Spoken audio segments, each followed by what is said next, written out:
ਬਦਲਾਅ ਦੀ ਲਹਿਰ ਚੱਲ ਪਈ ਹੈ। ਪੰਜਾਬ ਨਸ਼ਿਆਂ ਦੇ ਖਿਲਾਫ ਜਾਗ ਉੱਠਿਆ ਹੈ। ਦਹਾਕਿਆਂ ਬਾਅਦ ਕੋਈ ਸਰਕਾਰ ਨਸ਼ਿਆਂ ਦੇ ਖਿਲਾਫ ਪੂਰੀ ਤਾਕਤ ਨਾਲ ਲੜ ਰਹੀ ਹੈ, ਪਰ ਕੋਈ ਵੀ ਸਮਾਜਿਕ ਲੜਾਈ ਸਰਕਾਰ ਇਕੱਲੀ ਨਹੀਂ ਜਿੱਤ ਸਕਦੀ। ਜੇਕਰ ਪੰਜਾਬ ਤੋਂ ਨਸ਼ਿਆਂ ਨੂੰ ਜੜ ਤੋਂ ਮਿਟਾਉਣਾ ਹੈ ਤਾਂ ਹਰ ਪੰਜਾਬੀ ਨੂੰ ਅੱਗੇ ਆ ਕੇ ਸਰਕਾਰ ਨਾਲ ਖੜਨਾ ਪਵੇਗਾ। ਯੁੱਧ ਨਸ਼ਿਆਂ ਵਿਰੁੱਧ ਮੁਹਿੰਮ ਤਹਿਤ ਹੁਣ ਨਸ਼ਾ ਮੁਕਤੀ ਯਾਤਰਾ ਤੁਹਾਡੇ ਪਿੰਡ ਤੁਹਾਡੇ ਸ਼ਹਿਰ ਪਹੁੰਚ ਰਹੀ ਹੈ। ਯਾਤਰਾ ਵਿੱਚ ਸ਼ਾਮਲ ਹੋ ਕੇ ਆਪਣਾ ਫਰਜ਼ ਨਿਭਾਓ ਅਤੇ ਪੰਜਾਬ ਨੂੰ ਨਸ਼ਾ ਮੁक्त बनाओ। बिल्कुल नीतीश, ये बहुत बड़ी गिरफ्तारी है और हरियाणा के नूह से ये गिरफ्तारी हुई है। जो जानकारी हमें अपनी जानकारी सामने आई है तो देखिए, मोहम्मद तारिफ नाम का ये शख्स है जिसको नूह से पुलिस ने उठा लिया है, गिरफ्तार कर लिया है।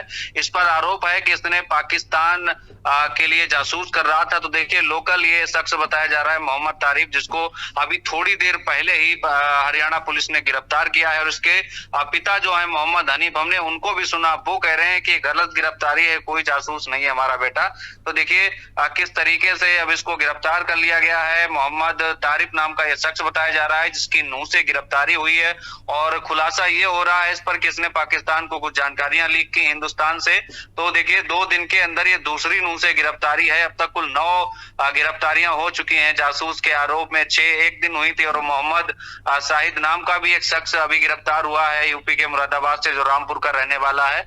तो देखिए किस तरीके से अब एक के बाद एक ताबड़तोड़ गिरफ्तारियां हो रही हैं। यही वजह है कि अब जासूसों में खलबली मची हुई है। लेकिन ये नूह से गिरफ्तारी जो हुई है नीतीश, ये बहुत बड़ी गिरफ्तारी है। कई बड़े राज खुल सकते हैं, क्योंकि ऑपरेशन सिंदूर के बाद लगातार हम देख रहे थे कि देश के अंदर कुछ लोग ऐसे हैं जो पाकिस्तान के लिए जासूसी कर रहे हैं, पाकिस्तान को इंफॉर्मेशन इंडिया की शेयर कर रहे हैं। तो देखिए, नूह पुलिस ने पाकिस्तान के लिए जासूसी करने के आरोप में ये एक और गिरफ्तारी हुई है। मोहम्मद तारिफ इसका नाम बताया जा रहा है, और जिसको पुलिस ने पूछताछ के लिए पहले बुलाया, उसके बाद अब गिरफ्तार कर लिया है। जी बिल्कुल, जो दिल्ली पाकिस्तान हाई कमीशन है वो इनके लिए एक अड्डा बन चुका है। यहाँ से लगातार इनके कनेक्शन दिल्ली हाई कमीशन से निकल रहे हैं, और दिल्ली से लेकर इस्लामाबाद तक पूरा नेटवर्क एक इस्टेब्लिश किया गया है, जो फुल एक प्लान तरीके से चल रहा था पूरे देश के अंदर।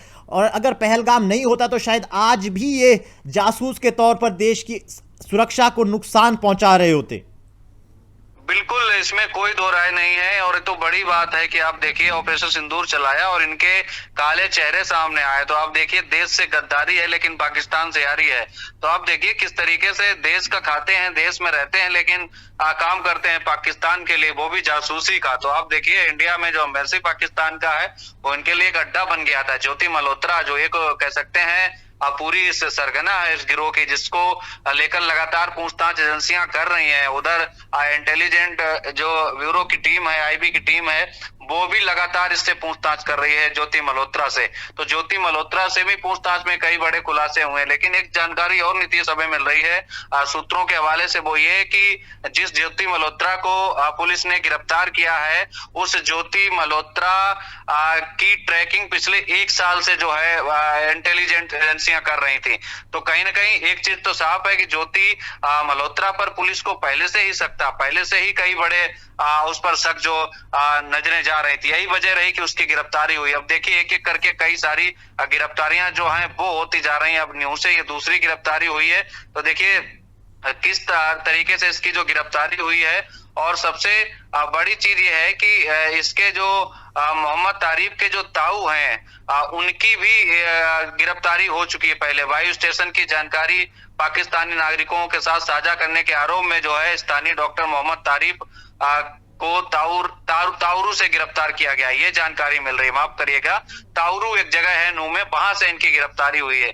तो देखिए, इनके खिलाफ जो है बीएनएस की धारा 152 और जो गोपनीयता अधिनियम का कानून है उसके तहत 3, 4 और 5 के तहत मामला दर्ज किया गया है। एफआईआर में 2 पाकिस्तानी नागरिकों का भी नाम शामिल बताया जा रहा है। तो देखिए, ताबड़तोड़ एक्शन लिया जा रहा है। जो देश में गद्दार बैठे हैं पाकिस्तान के, जो पाकिस्तान के लिए काम कर रहे हैं, उनके खिलाफ ये भी ताबड़तोड़ एक्शन लिया जा रहा है। और ये नूह से 2 दिन में दूसरी गिरफ्तारी है। अब तक कुल 9 जासूस हिंदुस्तान के अंदर गिरफ्तार हो चुके हैं, जिनके खिलाफ अब बड़ा एक्शन जो है भारतीय एजेंसियां ले सकती हैं। जी बिल्कुल, एक यूट्यूबर ज्योति मल्होत्रा को देख लीजिए, किस तरह से वो लगातार बॉर्डर रीजन के अंदर जाती थी, वहां से वीडियोस बनाती थी। भारत की खुफिया एजेंसी के जो टारगेट पर ये 1 साल से थी, लेकिन पाकिस्तान के अंदर बड़ी शख्सियतों से ज्योति मल्होत्रा मिलती थी। मरियम नवाज के साथ उनका एक वीडियो वायरल हो रहा है। पंजाब प्रांत पाकिस्तान की मुख्यमंत्री के साथ उनकी मीटिंग देखिए कितने सहज भाव से मिल रही है, जैसे कोई आपसी जान पहचान हो। ये एक बड़ा खतरा है इस देश के लिए कि इन लोगों को किस तरह से ब्रेन वॉश किया जा रहा है और पाकिस्तान के अंदर किस तरह की इनको हाई प्रोफाइल सुविधाएं दी जा रही है और देश से गद्दारी कर रहे हैं भारत के कुछ लोग। बिल्कुल, इंडिया में रह के पाकिस्तान के लिए गद्दारी तो कहीं ना कहीं पाकिस्तान के लिए यारी और देश से गद्दारी बहुत बड़ी चीज है। और इन लोगों के खिलाफ जब तक कोई सख्त एक्शन नहीं होगा तब तक ये लोग बाज नहीं आएंगे। पता नहीं अभी नीतीश कितने ऐसे लोग होंगे जो इस पूरे कह सकते हैं ऑपरेशन में के खिलाफ शामिल थे, जो पाकिस्तान को जानकारियां लीक कर रहे हैं। तो देखिए उनका भी पर्दाफाश होगा, उनके लिए भी पुलिस लगी हुई है।